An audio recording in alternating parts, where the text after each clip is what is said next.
भारत हा एकूण गरजेच्या जवळपास 88% कच्चे तेल आयात करतो. एकूण आयातीमधील अधिकून वाटा पश्चिम आशियातून येतो. इराणजवळील होर्मुझ समुद्रधुनीतून हा इंधन पुरवठा करण्यात येतो. त्यामुळे भारतात पेट्रोल, डिझेल महागाईची अफवा वाऱ्यासारखी पसरली आहे. खरंच इंधन महाग होणार का? मध्य पूर्व देशात तणाव वाढला आहे. इराण विरोधात अमेरिका आणि इस्रायल सोबत अरब राष्ट्रांची सहानुभूती दिसून येत आहे.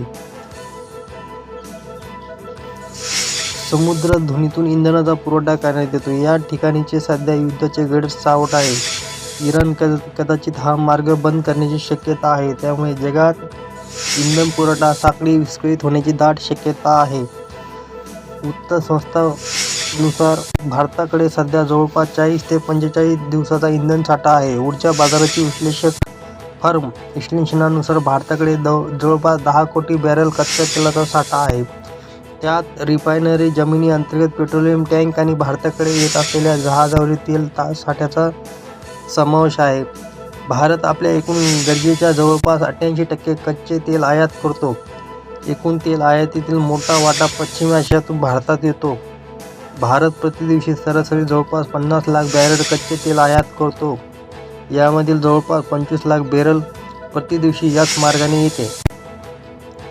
केपलरचे प्रमुख संशोधक आणि विश्लेषक सुमित रितोरिया यांचे मते, जर पुरवठा साखळी तात्पुरती विस्कळीत झाली तर त्याचा परिणाम पुरवठा साखळीवर व किमतीवर दिसू शकतो. रिफायनरी जर तेल साठा असा टिकून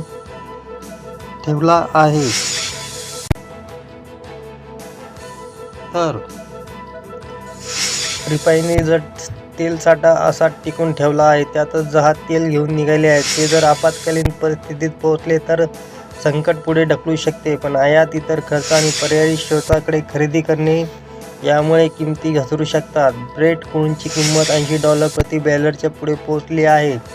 इराण संकटापूर्वी किमतीत 10% वाढ झाली होती.